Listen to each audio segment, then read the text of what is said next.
Bonjour et bienvenue dans le podcast Écoute-toi, le podcast qui parle de psychologie et de développement personnel. Je suis Aurélie, psychologue et praticienne en hypnose. J'accompagne les femmes en démarche minceur à lever les blocages psychologiques et à reprendre confiance en elles. Bienvenue dans l'épisode numéro 36 du podcast Écoute-toi. Je suis ravie de vous retrouver aujourd'hui pour aborder les 5 raisons qui expliquent pourquoi les régimes ne marchent pas à long terme. Mais vous le savez, encore une fois, j'aime vous proposer des petits secrets que vous pouvez retrouver dans mon e-book gratuit. Je vous invite à télécharger l'e-book Le secret pour maigrir durablement afin de découvrir quel est ce fameux secret et de recevoir tous les dimanches un petit mail à 16h avec des conseils et des astuces pour maigrir avec la psychologie et l'hypnose. Entrons dans le vif du sujet. Posons un peu le cadre. Vous avez enfin trouvé le régime miracle et vous commencez à fondre comme neige au soleil jusqu'à atteindre votre poids idéal. Vous vous sentez bien avec votre nouvelle silhouette et vous vous apprêtez à croquer la vie à pleines dents. Ah non, ça c'était la promesse de ce régime miracle. En réalité, vous pouvez ajouter une énième tentative à votre palmarès et au lieu de retrouver bien-être et liberté, c'est plutôt déprime et chocolat devant Netflix sur le canapé, n'est-ce pas? Eh bien, j'ai une bonne nouvelle pour vous, si ça n'a pas marché, ça ne vient pas de vous. Et non, je vais vous donner 5 raisons qui expliquent pourquoi les régimes ne marchent pas à long terme, alors préparez-vous à abandonner votre culpabilité pour de bon. Pourquoi les régimes ne sont pas une bonne idée quand on veut maigrir durablement? Eh bien, pour cet épisode, je me suis appuyée sur un bouquin qui s'appelle Le régime paradoxal de Giorgio Nardone, qui met en lumière les mécanismes psychologiques qui nous empêchent de maigrir avec les régimes. Et j'ai trouvé ce livre très bien fait, c'est pour ça que je vous en parle aujourd'hui. La première raison pour laquelle les régimes ne marchent pas sur le long terme, c'est la question du plaisir alimentaire. Parce que quand on pense régime, on pense tout de suite fade, sans goût, pas bon, etc., etc. Pourtant, notre rapport avec la nourriture se base avant tout sur le plaisir. Et le fait de se priver et de se restreindre constamment demande un effort considérable qui n'est pas tenable en fait sur le long terme, sauf pour une toute petite partie de la population. Alors, je parie que rien qu'en entendant le mot régime, vous avez des sueurs froides, pardon. Giorgio Nardone dit: le plaisir doit être le fondement et non le complément d'un régime. Voilà pourquoi, déjà, premier point, les régimes ne fonctionnent pas sur le long terme, c'est qu'on laisse le plaisir de côté. Ok, ça, on abandonne tout de suite. Le deuxième point, c'est qu'en fait, le contrôle amène à la perte de contrôle. Et ben ça, si c'est pas paradoxal, je ne sais pas ce que c'est. Le plus grand paradoxe lié au régime est certainement celui en lien avec la restriction alimentaire. On nous demande de tout contrôler, ce qu'on mange, les quantités, ce qu'on boit, ce qu'on ne doit pas consommer, etc., etc. Mais il ne faut pas oublier que dans n'importe quel domaine, plus on tente de garder le contrôle, plus on perd le contrôle. Et c'est un phénomène qui est tout à fait normal. Mais les craquages ont été mis sur le dos d'un manque de volonté à tort. Du coup, sachez qu'aussi que plus vous essayerez de contrôler votre alimentation, plus vous risquez de développer des craquages. Pire encore, des troubles du comportement alimentaire. C'est scientifiquement prouvé. Et pourtant, les régimes pullulent comme le pollen en été. C'est bien triste tout ça. Bref, maintenant, vous êtes prévenus, le contrôle amène à la perte de contrôle, donc stop au contrôle. C'est d'ailleurs un livre de Lise Bourbeau qui parle d'alimentation. Je crois que son titre est bien trouvé. Le troisième point, c'est que on parle d'injustice du sacrifice et de l'échec.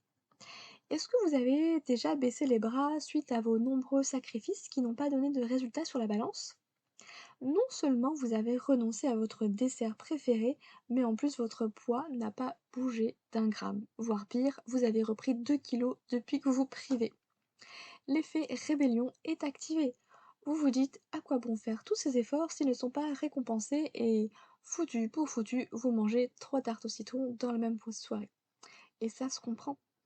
Quelle pire injustice de voir votre meilleure amie manger tout ce qu'elle veut et ne pas prendre un gramme, alors que vous faites attention à la moindre calorie que vous ingérez et vous, vous en prenez des kilos.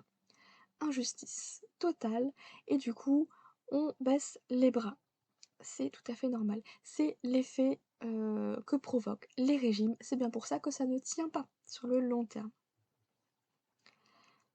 Le quatrième point qui fait que les régimes échouent, ben, en fait, c'est assez paradoxal ce que je veux dire, mais en fait, les régimes fonctionnent.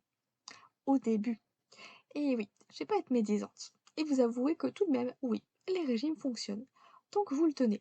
Encore que. Mais ça, c'est notre histoire. Une fois que vous avez retrouvé vos habitudes d'avant, même des habitudes saines, hein, ben, vous allez reprendre 2 fois plus de poids que vous en avez perdu. Bonjour l'effet yo-yo. Le vrai problème, en fait, avec les régimes, c'est son maintien dans le temps et non son efficacité. Parce que même si certains régimes sont vraiment dangereux pour la santé, il y en a qui fonctionnent, tant qu'on le tient. Effectivement, hein, si on arrête de manger, bah oui, on va maigrir. Mais après, on a tellement privé le corps qu'il va se venger, et du coup c'est un peu le retour de bâton là. Bref, j'imagine que vous avez toutes connu cette période compliquée avec votre enfant, qui ne veut manger que des coquillettes et du jambon.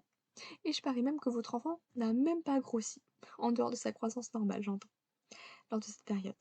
Pourtant, on ne peut pas dire que c'était une alimentation équilibrée. Et je suis persuadée que le corps sait exactement de quoi il a besoin et nous dirige vers certains aliments plus que d'autres. Un peu comme les envies de chocolat ou de magnésium à une certaine période du mois. Moi je dis ça, je dis rien. Nous avons tellement été déconnectés de nos sensations que nous ne savons plus écouter notre corps et ses envies et ses besoins. Et je parle des bonnes envies, hein, parce que le fromage à minuit, pas sûr que ce soit votre corps qui réclame le calcium à ce moment-là. Enfin bon, ça c'est autre chose. Donc le paradoxe du régime réside également là-dedans. La réussite alimente l'échec. Et étant donné que vous avez déjà réussi à perdre du poids avec un régime, bah, vous vous dites que la solution réside dans les régimes. Et que si vous avez tout repris, bah, c'est de votre faute à vous. Je vous le dis et le redis, le problème ce n'est pas vous, mais les régimes. Alors certes, oui ça a marché, sur un court terme. C'est pour ça que les régimes sont un échec à long terme. Gardez bien ça en tête. Nous, on veut perdre du poids pour toujours, n'est-ce pas? On ne veut pas faire les montagnes russes. Non, non. Donc tant que vous persistez à croire que la solution est un régime, vous alimenterez le cercle vicieux. Et vous serez condamné à revivre ces montagnes russes encore et encore. Alors j'espère que vous aimez les fêtes foraines.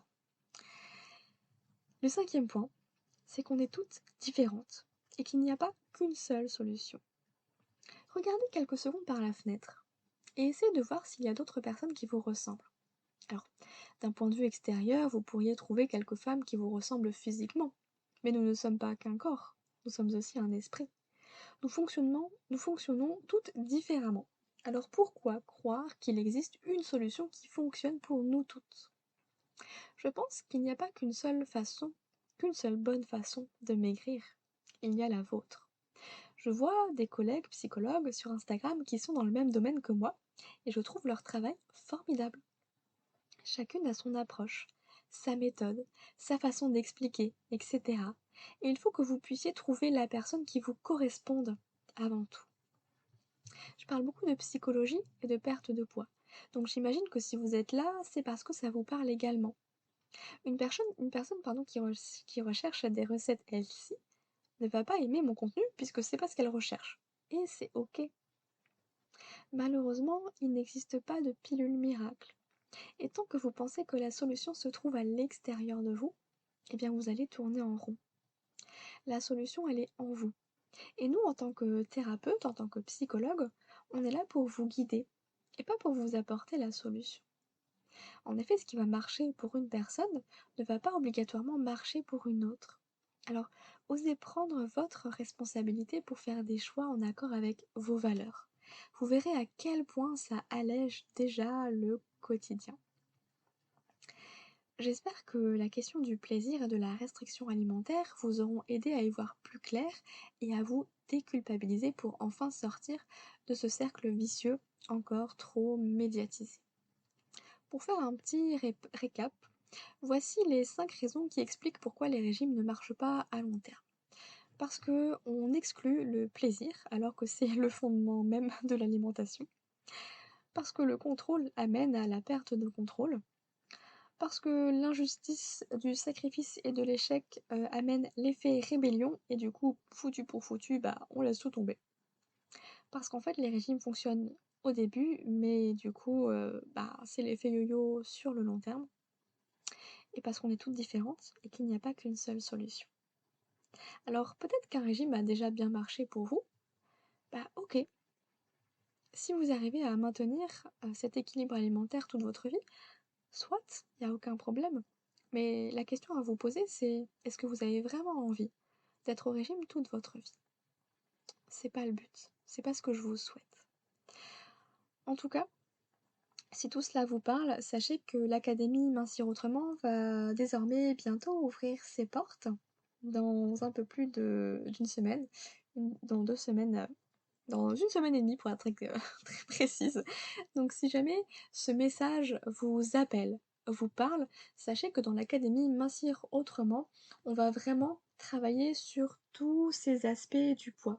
À la fois la question du rapport à l'alimentation d'un point de vue toujours psychologique, hein, parce que je le rappelle, je ne suis pas diététicienne, je ne suis pas là pour vous dire ce qu'il faut manger, ni pour vous donner des recettes, etc., etc., mais plus pour vous aider à adoucir, à assouplir votre rapport à l'alimentation, et surtout, on va aller creuser dans l'histoire de votre poids, parce que le poids, il a quelque chose à vous raconter. Si ça bloque depuis des années, c'est pas pour rien. Et on travaille avec l'inconscient, avec notamment des séances d'hypnose, qui sont hyper puissantes pour permettre de changer un petit peu, de débloquer tout cela.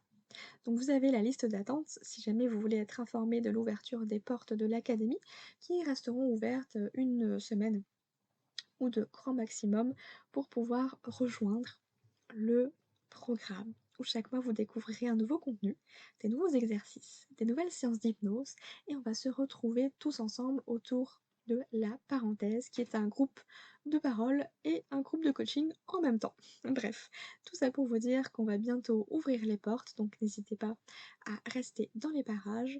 Le 6 septembre, les portes ouvrent et vous pourrez aller plus en profondeur dans cette démarche minceur pour comprendre un petit peu tout ce qui se joue derrière votre poids. En attendant, n'oubliez pas de télécharger votre e-book gratuit, Le secret pour maigrir durablement. Moi, je vous souhaite une très belle journée, prenez soin de vous et je vous dis à très bientôt.